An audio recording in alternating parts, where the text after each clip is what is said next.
For legal reasons. This is okay. That's insane. Anyways, next one is called. He said, "Are you?" He said, "I'm American." Homeland Security's most wanted frat boy. Most wanted frat boy is insane. Let's see what they got going on. For legal reasons, this video is based on publicly available court documents, records, and transcripts of the people involved. Now, in 2013, Agent Rodney of the Homeland Security was asked, what was the strangest investigation he'd ever been on? Two words came to mind: the Coyote Bros. You see, in 2011, a group of frat bros trying to make some extra cash. Who is this guy, bro? Who is this guy, dude? This is Vince Vintage. Yeah, this is a W-ass video, bro. 630K, well deserved. Well deserved. Well deserved. Came up with an ingenious idea. Oh man, he got the toes out. Why don't we smuggle illegal aliens to pay for our college? After getting contracts out with the cartel, getting frat bros trying to make some extra cash, came up with an ingenious idea. Why don't we smuggle illegal aliens to pay for our college? After getting contracts out with the cartel, getting stash houses set up all across Texas, and recruiting dozens of students under the... Why don't we smuggle illegal aliens to pay for our college? After getting contracts out with the cartel, getting stash houses set up all across Texas, and recruiting dozens of students under the guise of a transportation service for undocumented workers. Within a year, they would smuggle over 1,000 people. They were making hundreds of thousands of dollars a month. But unfortunately, it would be one little thing that would bring the entire operation down. Damn. And for Agent Rodney, it would become the most bizarre Border Patrol investigation he has ever seen in his 15-year career. This is the real-life story of the Coyote Bros. When a partying, loving frat, smuggling people to pay for your college. That's just crazy. What the fuck? Is. Oh God. Oh now, as God. a 25-year-old club photographer, Max Bocanegra was your typical frat bro. He loved drugs, he loved partying, but most off, he loved making that easy money. Now, working at the clubs on the weekends, he was always fascinated by those guys who just threw around cash like it was nothing in the air. And always hoping to find the secret to make that kind of money. He always asked these guys what they did for work, but no, honestly, their answers were kind of disappointing. But that night at the club, Miguel caught his eye, throwing hundreds in the air, buying bottles all around, handing out key bumps to the hottest chicks in the club. And as Max walked up to him and asked the question, what do you do for work? I think Miguel I've seen this video before. Human trafficking. Now, while the whole thing kind of seemed like a joke, Miguel did have a clothing brand, and wouldn't you know, a club. And as Max walked up to him and asked the question, what do you do for work? Miguel said, human trafficking. And while the whole thing kind of seemed like a joke, Miguel did have a clothing brand, and wouldn't you know it, he needed a photographer for an upcoming photo shoot. So as Max and Miguel exchanged numbers that night, Max, he was excited for the photo shoot gig, but more excited to learn what the hell this Miguel guy actually did for money. That week in an empty warehouse downtown, the photo shoot went flawlessly. The clothing was cool, the model seemed hot, but when four Honduran nationals showed up unannounced on the photo shoot, that's when Max learned this guy wasn't kidding. This whole clothing brand was just a front for him to clean his cash, because Miguel was a certified human trafficker. Damn. Now, Max had been desperate to move up in the world. He begged Miguel to get in any way he could, because while Max didn't have any experience in the criminal arts or hell even speak Spanish, he had one thing going for him: the hustle. But who was Miguel? This is American as hell. Let me start a business to fund my shit. Like that's what it's illegal, but like that's what he did. Now his family had a small smuggling ring that contracted out with the cartels. The cartels would bring the illegals over the border, and Miguel's family would take people past the immigration checkpoints within the United States. Damn. Now these checkpoints are gnarly to get through. Millions of dollars are put in by the government. Dozens of agents, helicopters in the sky with cameras looking all around. And Miguel's family got paid to smuggle people past that. Now, the benefit to smuggling like this is that if you're the cartel bringing people over the border, if you get the twins from Breaking Bad is crazy. Hot, there's really no excuse to get you out of that one. But if you're taking illegals through the United States like Miguel's family did, well, you just tell the cops, oh, officer, I didn't know they were illegal immigrants. I just picked up some hitchhikers. And as long as you had less than 6 of them, you get let off every time. What? Now, Max was intrigued. It seemed less risky, it paid pretty well, and the ramifications of getting caught just really weren't that extreme. And after convincing his family that this white guy Max could possibly work hard as a coyote, Max was hired on by Miguel's family for his first smuggling run. Hey! As they headed from Corpus Christi to Falfurrias, Texas. In the middle of nowhere was a ranch house, a chicken coop, and a trailer filled with dozens of illegals. Shaved Mexicanos listening on police scanners all day. I can see why this video got so many views. This shit's funny as hell. A 392? Max, he had never seen anything like this. He had grown up middle class. This whole thing to him felt like a goddamn movie set. Rounding up the illegals in his car, Miguel laid out some of the basic rules of the game and the itinerary of the trip. Now, while the drive from Falfurrias, Texas, where they were at, up to Houston, Texas, would normally be about an hour and a half, to get by the immigration checkpoint, their route would be about 5 hours in total. Damn. Miguel said always put the whitest Mexican in the front seat. He said always drive at night. And he said always carry a bottle of Febreze with you, which kind of seemed a little bit weird. But when Max had shotgun in the car, it made all sense. And as Miguel dusted the car off in Febreze, it made the smell at least a little bit more bearable. So sitting shotgun with 3 illegals in the back, they all took off. And Miguel laid out why was this trip so goddamn long.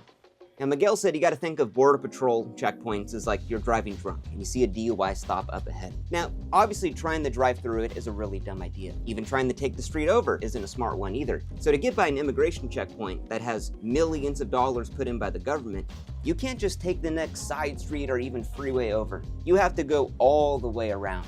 And the route they were taking involved secret roads in the middle of nowhere, but the drive to Houston, Texas, the trafficking hub, Whoa, so they were taking the red line, not the green line? Of the United States was totally worth it. Miguel was paid out $6,000 in cash and threw a couple hundred to Max just for the ride along. It was the easiest money Max had ever made. And Max, he was hooked.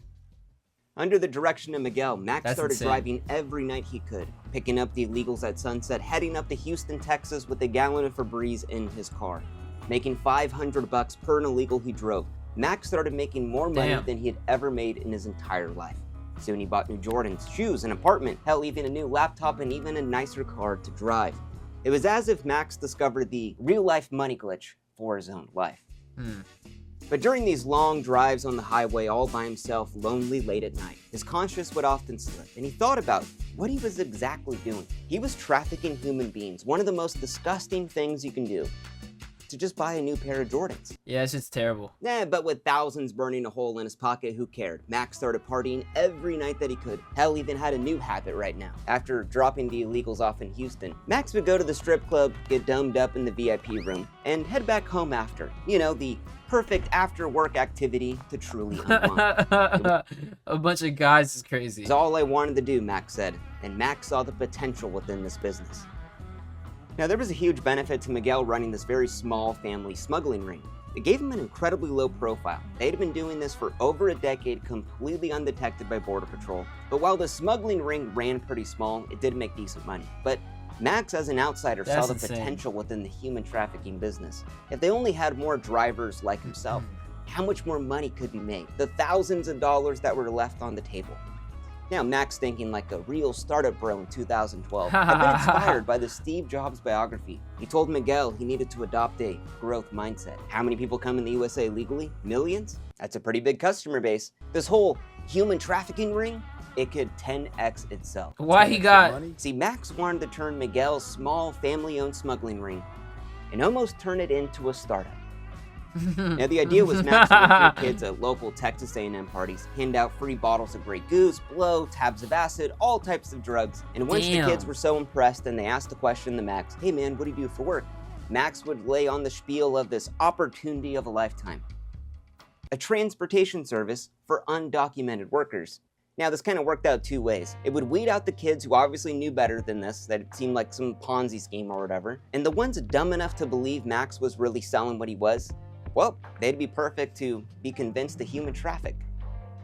Now, per the plan, Max would do a quick training with the drivers, get them up to speed, they would do a few runs, make a couple grand, and then Max would never work with that driver ever again. And the benefit of that is that Border Patrol couldn't pin down any one driver for doing all of these runs. Honestly, it was pretty genius, really. But the real paradigm shift for Max's idea, the one that no other Mexican smuggling operation could even compete with, all of the drivers would be white. Because let's be honest, who's Border Patrol more likely to pull over? A white kid driving a brand new Kia with some tinted windows and some people in the back? Or A Mexican guy driving an '84 Camry with some missing hubcaps and 17 illegals sagging in the back. Let's be honest with ourselves. The Mexican guy. Yeah, true. But Miguel was true. I can resistant see to that. what Okay. he called these gringo ideas. I mean, what the hell did this white kid Max know about the game? His family had been doing this for over a decade undetected. Something must have been going right.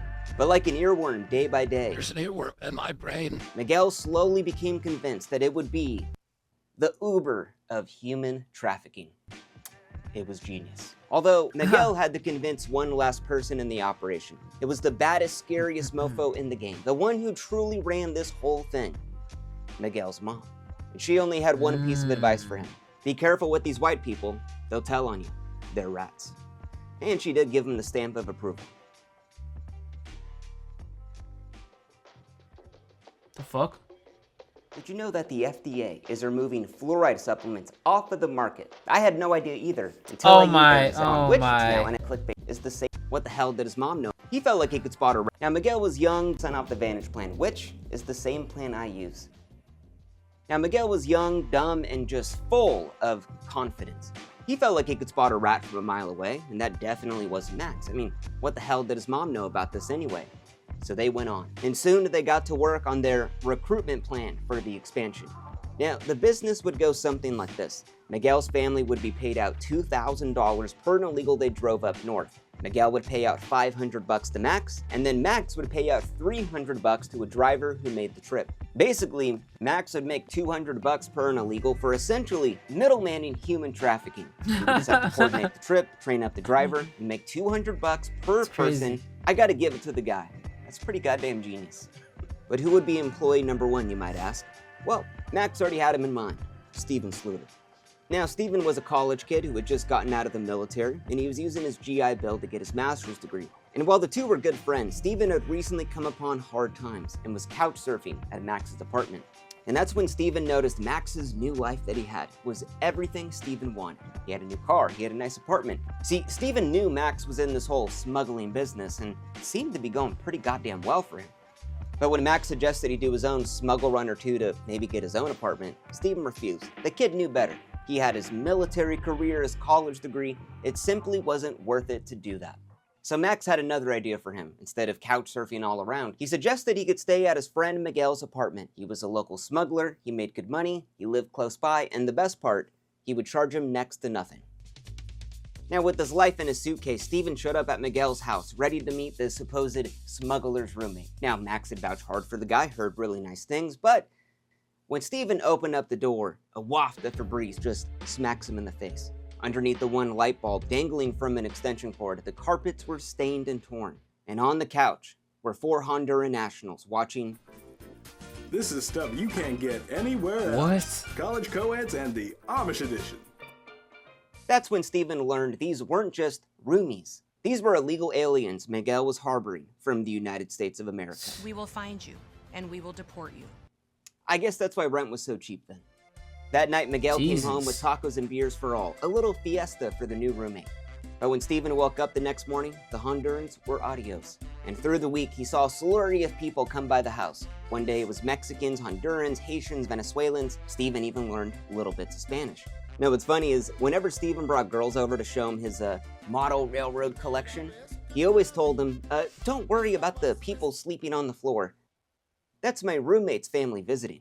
Now, Miguel saw potential within Steven. That's and crazy. Every day tried to convince him to smuggle. Steven Nah, that's insane. Buddy had an operation, bro. No cap. He had a crazy ass. Bro, this plan is crazy. got along with the illegals, spoke a little bit of Spanish, and the best part, Steven had a clean-cut look that no cop would ever pull over. But every day he asked, Steven refused. He had way too much on the line to throw it away for something so dumb. But to help him out with his money struggles, Miguel started paying Steven $100 to babysit the illegal immigrants coming through the apartment. Because unbeknownst to Steven, well, all of these illegal aliens, they had debts to pay to Miguel's family before they could leave. Now, the next week hungover, Steven woke up after throwing a little fiesta with his new roommates. Yo, is Buddy good? He's tweaking. While all of the roommates were gone that morning, Steven's laptop that had his entire college life on there had been stolen by an illegal immigrant. Now, Steven was my screwed. God. Everything he had was on that machine. But wouldn't you know it, when Miguel heard about this problem, he presented Steven the perfect opportunity to go buy a new one. Smuggling dim illegals. Convincing himself this would be a one-time deal, Steven, Max, and Miguel went down to the ranch in Falfurrias because now the big boss was in town, and he wanted to meet Max's new employee, Steven. Now, like a grower is to a weed dealer, Gilbert Alvarella was the supplier of humans. A whitish Mexican, he bred roosters that fought, and oh boy, this guy loved doing blow. Now, Gilbert worked with the cartels to bring the illegals over the border, and they would be stashed at this house in Falfurrias.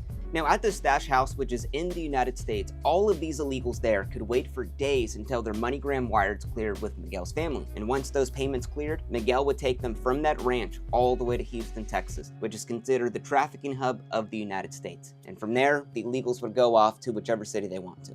But this ranch in Falfurrias was no goddamn Hilton. In the summer, it would hit over 100 degrees. People would be shoved inside chicken coops when the space got too slim. Instead of a bathroom, were bottles of pee all around. And the stench of the thousands of people who would pass by was permanent in the walls.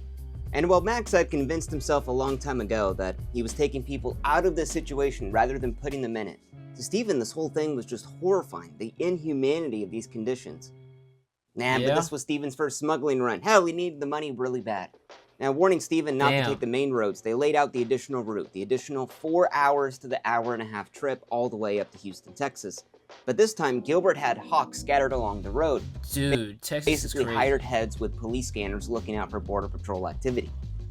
Inching across the driveway with the car packed full of illegals, Max flagged Steven down and handed him a little bottle. "Here's some Febreze, homie." Sprayed on him like this. And he told him, "Congrats, you're officially running the beans." Now, throughout the trial, text Running the messages beans? would be revealed. Nah, that's Sure, crazy. they often used this kind of language to talk about what they were doing. "I'm so hungry I could eat more beans. I need more beaners. I'm officially running beans." You name it, they probably said it. I'm Mexican, so I guess I could say it, but this is the language that they use to talk about these people. Now, 4 hours later, pumped full of adrenaline, Steven had made the easiest money he'd ever made in his life, $1,000. And while Steven was excited to pick up a MacBook the next day, he grew a little bit anxious about all this. This easy money he was making could easily destroy his life. His military career, his college degree, everything could be down the shitter if he ever got caught. But there was that little voice in his head that told him this all wasn't as bad as he made it seem. Now, while Miguel said he was loyal to his family and the cartel and the smuggling ring, Miguel was often kind of a greedy little bitch. See, on the weekends, he would do these little smuggle runs on his own, little side quests, cutting out his family and the cartel. He would pick up illegals outside of Walmart and drive them up north for thousands of dollars. And while Miguel had done dozens of these side quests, this week when Miguel went to Walmart to pick up some illegals, he picked them up in his car, got handed over the cash, and wouldn't you know it, walked into a Border Patrol sting operation. Whoa. They found the worst thing he could possibly have on him, an unregistered loaded pistol. Now, by all measures, Miguel should have been. But here's how crazy smuggling was in 2012. They were so busy with all of the immigration cases and all of that, that they dropped all of Miguel's charges. Hell, even the gun charge he had as well. Now, Miguel took this as a sign to just keep a low profile and not actually do the smuggling anymore, but really listen to what Max said, keep that growth mindset, and just expand the smuggling operation. Now, with such a close call, Steven moved out of Miguel's and got a baller apartment with Max, all paid for by human trafficking. That's crazy. Now, like a bottom house sorority girl recruiting pledges, Max went all around town finding desperate teenagers willing to traffic illegals to pay for their college. You know, like the most American thing there possibly is. At all of the frat parties stocked with plastic bottles of vodka, Max would show up with the case of Grey Goose and free drugs for all. Now, in Max, knowing what it felt like to be in that position of so desperate to do anything to get ahead in life, knew how to manipulate these kids to the nth degree, all to get them to ask the question, "How are you making so much money, man? What do you do for work?" And Max would lay on the spiel. And one of those believers was Rhino, a sophomore at Texas A&M. Now, after smoking out of Max's the dankest OG he had ever smoked, the weed impressed him so much that it convinced them to traffic human beings. That's insane. Through the weeks, they added a roster of drivers. That's insane. The gas was so strong, he said, "I'll do it." That's crazy. To their lineup. Their training got more refined. All you're doing is you're picking up people and driving. They're not illegals. They're just, they haven't had a shower in a while. They just lost their ID. It's the people outside of Home Depot. But what sold Rhino above all else was he was making $300 per an illegal alien he drove, aka the easiest money he had ever made in his Mazda 3.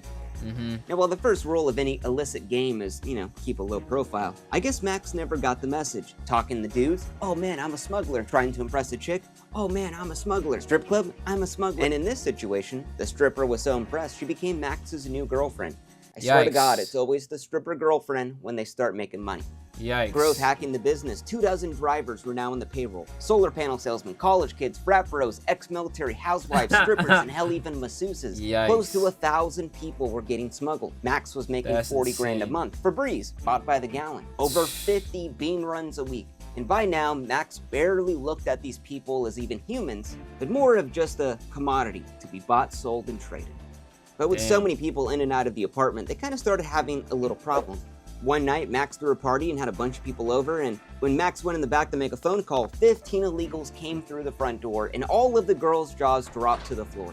And that's when Max learned he needed more space for more illegals. So like a good businessman, Max, thinking about the maximum profit motive he can do, suggested they get storage units and stuff them with empty water bottles and sleeping bags for them to stay in. But when Miguel heard of this, he was horrified, stating, that's the first place the feds always look. That is some rookie. So Max, thinking like a Jeff Bezos, when he made his drivers wear diapers to make them do more delivery runs, told all of the drivers that if they wanted to work, the illegals had to stay at their homes. Bro. Wait, Jeff Bezos made his drivers wear diapers? I wouldn't do that. The fuck? That's stupid as fuck. And all of the drivers complied. Max's advice had grown the small smuggling operation into a massive empire. Miguel was making a reported $100,000 a month. And that's when they all began to ball out of control. It was 2012. Party rock anthem was blasting on the JBL. People started buying Beamers, Benzes, Escalade, Jordans, Clicquot, Patron, wakeboard boats. The partying would never stop, as long as the illegals kept coming. But that's when the cracks began to show. While Steven was on a bean run with 5 illegals in the back, he had no idea where to drop them off at. He tried to get a hold of Max or Miguel, but no one picked up their phone. And as he circled around Houston for hours waiting for their call, Steven grew pissed and eventually drove back home with the car packed full of illegals. Now, this was because Max and Miguel were at the strip club and had gotten so drunk that they fell asleep while getting domed up in the VIP room. This whole thing was getting sloppy. It wasn't like transporting cargo. This is like full-on human beings. And Steven knew that a little up like this could mess the whole thing up. Soon it was the stripper, the housewife, the college kids, hell, even Max were getting pulled over by Border Patrol almost every week. But they all obeyed that golden rule, and they were let off every time. But every week, more and more drivers were getting pulled over by Border Patrol. Team morale began to crash, and this whole thing seemed almost targeted. And these people who had been so excited to work at first, who were making thousands of dollars, were dropping like flies. And even Steven, who had been with Max since day one, hell, he was even his roommate, threw in the towel and left the game. Max was devastated, beyond betrayed, because Steven was about to graduate and figured, well, I'm gonna go get a real job, quote unquote, and just use all of the money I made smuggling to hold myself off until then. Feeling lost and betrayed, Max vented to Miguel about all of these drivers getting spooked. But, what the hell did he know? He'd never dealt with these employee problems before. This whole expansion was Max's idea anyway. So Miguel drives to Falfurrias to talk to the big boss Gilbert, get some advice maybe, or at the bare minimum, just tell him to slow down on the amount of illegals they need to smuggle. Rolling up to the ranch in Falfurrias, Miguel knocked on the torn screen door. Hearing Gilbert yell, "Hold on!" Miguel heard a coke sniffle from the back. Peeking inside, he saw shaved-headed Mexicanos listening to police scanners. It seemed like the operation was growing bigger. As Gilbert welcomed Miguel in, smearing the coke dust on his gums, Miguel began to rant about the problems. They couldn't smuggle this many people, his workers were getting spooked, and he didn't know what the hell to do. This is a crazy business. This is insane, bro. They can show this on YouTube? Gilbert rails another line, and Jesus! as he stares at Miguel, he dials the phone and hands it over to him. "You're not stopping, S.A. Make sure your drivers are good with the new routes. We're picking up Monday." "Who was that?" Miguel said. "You don't want to find out." Miguel knew his head would be on a tortoise real soon if he didn't get his act together. Passing the stress of getting chewed out down the line like some middle management company, Miguel told Max they weren't stopping in all hell. Find new routes, get new drivers, just get it goddamn done. And this wasn't even from him. It was from the big boss upstairs. But honestly to Max, this wasn't that big of a deal, because that weekend, Max had a trip planned out to Vegas, and there was no way in hell he was gonna smuggle himself. You see, Max just needed to find one driver for that weekend. So contacting the entire crew, all of them just had other commitments that weekend. But when he doubles their pay, one driver decides to run up, and that was Jake Warner.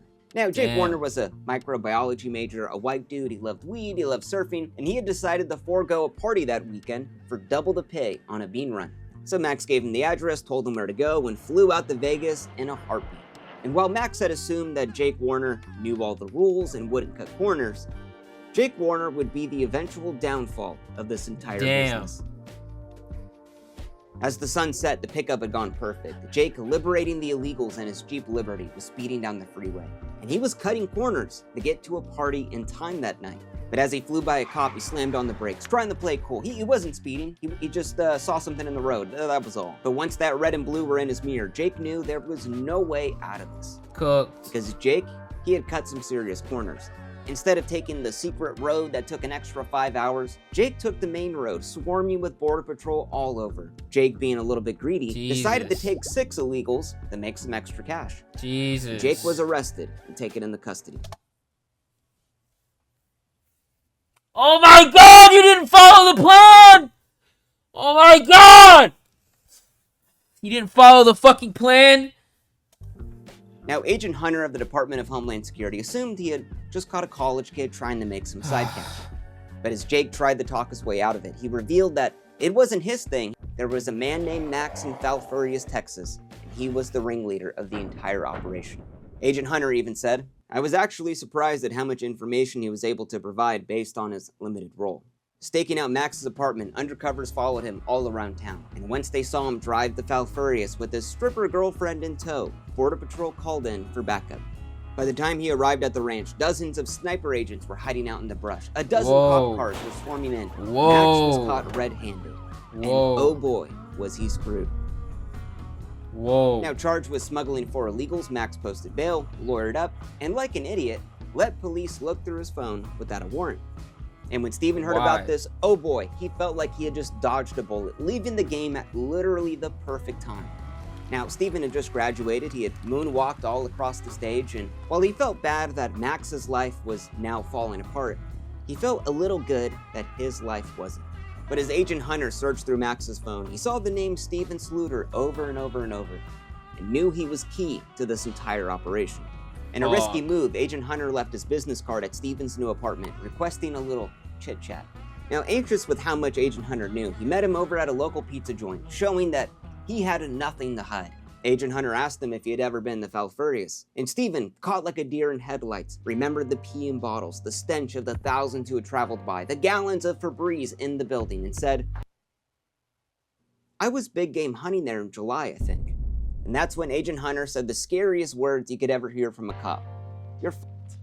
Going through dozens of excuses in his head, he even told his attorney to tell Agent Hunter, "Tell him I was in Falfurrias, hooking up with a married chick, and I was too embarrassed to tell him about it." Yeah, the attorney dropped him right then and there.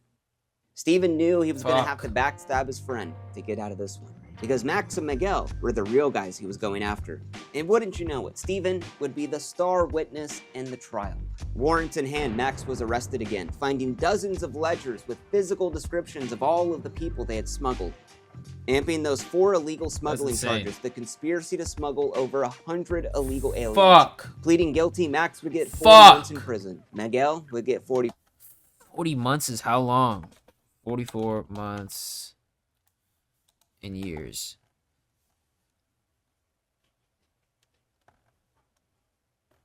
Do they get to keep the bread? 4 months. And Steven, his charges were dropped, with Max stating, "Better to spend a few years as an inmate than the rest of your life knowing you're a bitch. Steven was my best friend, and he turned his back on me." Now today, Max has no regrets about what he did, stating in 2016, "If I knew I was going to get jail time, I would have done 100 people more. I would have done it a lot harder." Well, it is what it is. It is what it is.